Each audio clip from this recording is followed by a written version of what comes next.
Hey, it's Chris, Liege Games. What are we talking about today? Why is this a huge surprise? An almost absolutely amazing game. A bunch of leaves? Let's talk. So Weird Sydney Games sent me a copy of Leaf here. What you're doing is you're putting down these leaves so their points touch each other to get actions to set, collect, and to sort of Eurofeldian score points. And I said, well, that seems like a cute gimmick, right? You know, we're seeing all sorts of stuff nowadays, especially on crowdfunding. Does it actually work, though? Yeah, it does, actually. So that's what we need to talk about. And why did I say that it's almost an amazing game?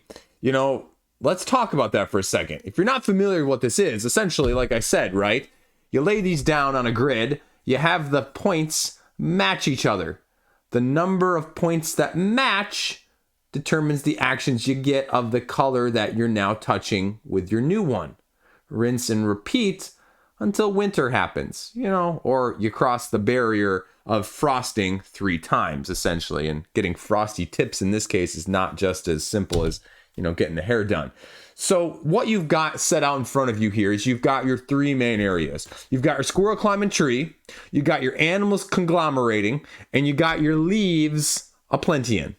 So here with camera magic, I've got a little bit of a setup at the beginning of the game. You can see that I've got several leaves already out. Essentially all you're doing on your turn is you're grabbing one of your leaf cards from your hand here. You're choosing what shape primarily, as well as the color later on in the game. So for example, I'm looking at this one and going, I want yellow, or I want the silver maple because of how many points it has to be able to connect. Throw that in the discard pile, grab the yellow one, and start connecting here as the orange player. Now this is the tricky part. I can only get, it appears, about 2 maximum right now with however shapely this is. So connect it, and what you connect to is what you get the action of, right? So this is red and green. I've got green, green, red. So the tricky part is red is going to be your mushrooms, which is a little bit of an area control bonus style selection. Green is going to just get me more of these cards. Well, if I don't have these cards, I can't play what I want to. And then I'm just going to have to draw from the top of the deck on my turn on a turn by turn basis,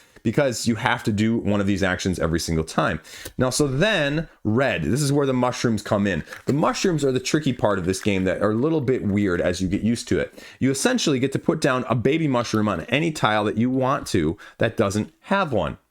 But you can also increase a mushroom to an adult mushroom. Why would you want to do that? Well, let's say I put this adult mushroom out here, and let's put it on the red one over here, for example. Now green takes a look at their cards, and they go, you know what? I am actually going to do the ginkgo. So they do the ginkgo. They take the ginkgo up here as another green, and if they connect it to a place where anybody else has a large mushroom, not themselves, and this is the tricky point, they would never do this, but they would do it like this, right?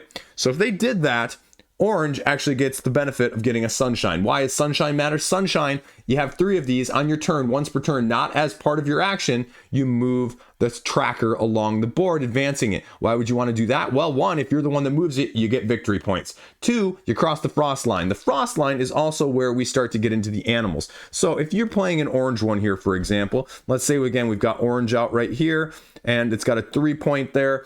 As that, let's say Sweet Gum got played, and so they did this. And so then you'd have a yellow, a green, and a green here. Again, 2 cards, 2 yellows, which means 2 more suns. I actually have them over here. So now 3 suns, then orange can go, okay, I want to play the 3 suns. 3 suns are going to get you to move that tracker 1 space. We'll use a sun here as an example. And so now it's getting closer. Now, when you cross the frost, for example, let's say, they play another Sweet Gum here on green's turn, and they're going to play right here into this. Now you can start to see you've got orange, orange, green, green, red. So they would get to play one of their mushrooms. Now, again, we touch this one, so orange is going to get a sunshine. Okay, but then I'm going to play maybe on orange. Now, why am I going to play it on orange? Orange is actually the animal board selection, because what you've got going in the animal board is a set collection style of things, only it's going to correspond to your, player aid, if you will. Because on the bottom, you have a winter's den. And the tricky part with this is you only score what's on the bottom. But when you gather these animals, so from my turn right now, as my 2 orange actions, I get to take one of these guys. And so you'll notice that all of these are different. So my set collection is going to be a little bit difficult here because I can't get 2 in 1. Now you do not refill until the end of my turn, so I can't flip over and grab potentially. So, you know, I'm grabbing the squirrel as well as the hedgehog. And then at the end of my turn, I refill. Oh, there's a hedgehog, and that one actually gives you a victory point in the form of an acorn. And then you have a fox. I get my 2 green cards. I get my red that I put down there. I actually get 2 reds as the orange player. So this is the other part where orange comes in, right? Let's say I don't want to do a small mushroom again. I want to do another big mushroom as a straight upgrade.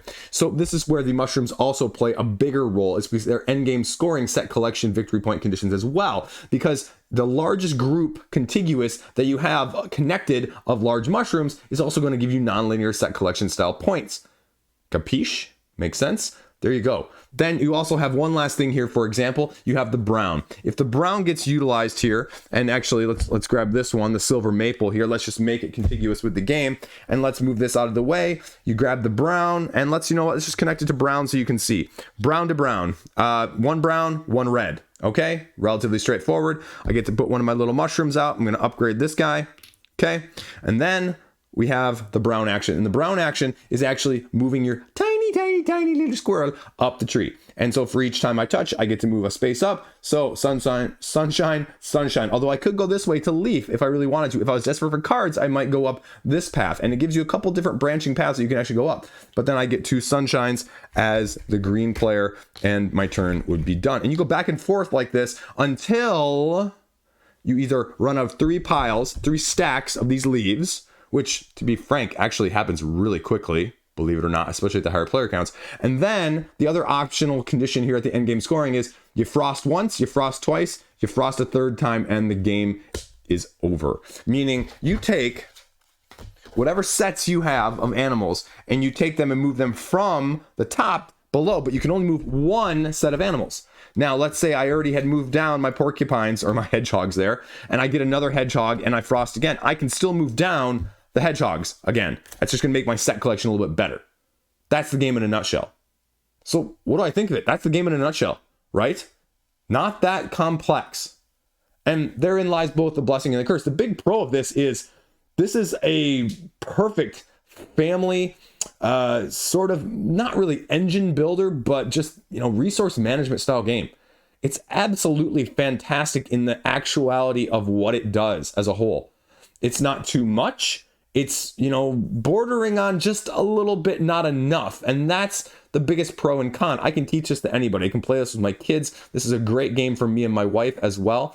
It's probably going to be a little bit divisive on the player count though, because at 2 players, as you can see here, you're going to have a lot of options, and you're not going to run out of what you're actually looking for very easily. But you can start to see as some of these piles dwindle and you start to get some of these colors that are no longer on the outside, options of those actions on your little board here are going to become a lot more sparse, and you're going to have to really maneuver, no longer maybe going for the set collections, maybe focusing on the tree, or maybe going on the animals and not necessarily being able to do the mushrooms. And that's what we've found at the higher player counts. I mean, again, that's going to be a lot more tactical, and the board's going to change a lot before it gets back around to you. And that's both a blessing and a curse, depending on how you feel about that. The only hesitation I have really about this game, and why it's not amazing in my mind, is because I feel like it's just missing something, right? Something to make it stand out, something to make it really just take it to the next level, to make me go, I want to play this all the time. I want to play this because it tickles my brain in a fancy fall-shaped manner.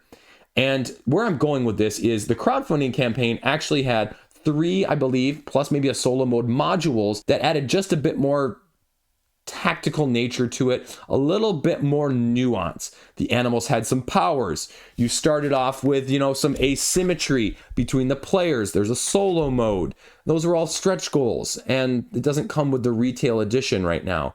And it leaves it just feeling just the slightest bit incomplete. I don't need the deluxeifications with the wooden, leaves. These cardboard ones are actually fantastic.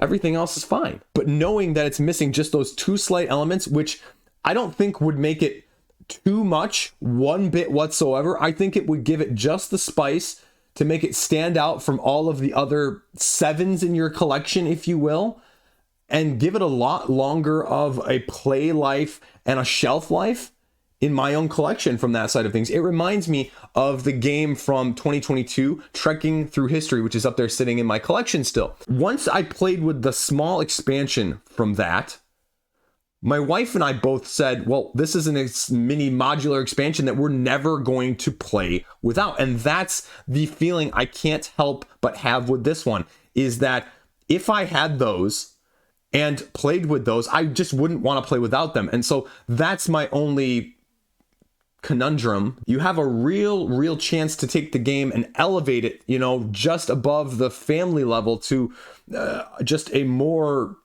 wide-ranging audience as a whole. And just by holding those back, I think it holds it back just a little bit. But overall, I mean, this is probably one of the best family filler set collection style games I've played easily this year. Easily. And I'm really pleased by it otherwise. Sometimes I will say, you know, the spatial arrangement of these leaves can leave you a little wanting. But, you know, here, for example, just when I put this one here, all of a sudden, I just put that one down in orange, green, red. All of a sudden, I got a 5er. And so that's probably the bigger trouble in the higher player counts, is that you may have the opportunity to get that. You may not. Card play is not really ever the issue. You know, as you saw, I have tons of cards here. You know, I never really was wanting necessarily. And spatial strength is not one of my fortes, if you will, like putting this down and being able to look in advance and say this one is going to match and get me 4 here, or this one's only going to get me 2, right? I can't do that very well, and it doesn't limit you necessarily in this game either. Like some of the other spatially oriented games will sometimes have a huge advantage for players that are able to visualize that before actually going. And depending on how hard your play group is going, like, do you mind me playing this one, grabbing it, and seeing if it actually fits here with 3 of these? Because this is perfectly designed, mind you, to have it actually fit there with almost a vast majority of these. And that's the other probably downside, is because they're so perfectly designed, a lot of these, you know, whether it's this one or this one, again, same 3, right? Or this one, you know, you can kind of, same 3. So I just gave you 3 shapes, maybe even 4 here. Yeah, 4 different shapes there that will give you the same set of 3 connections. And that's probably the other biggest downside, is there's just a little bit too much of that. So the choice of these leaf cards isn't quite as much as you're led to believe at the beginning of the game either. So, which again neutralizes some of that spatial awareness element if you've got one person with a lot more and other people at the table with a lot less. So all in all, how do I feel about it? Like I said, I mean, this one exceeded my expectations. You get this with the stretch goals, and I have no doubts that this is going to be a very solid game for you. And, you know, I could see this with the stretch goals potentially even cracking my top 10 of the year. Yeah, those are my thoughts on it. Weird City Games, thank you for sending this to me. I now need to figure out how to get the stretch goals. Good game, though. Stay classy. Have a great freaking day. See you around.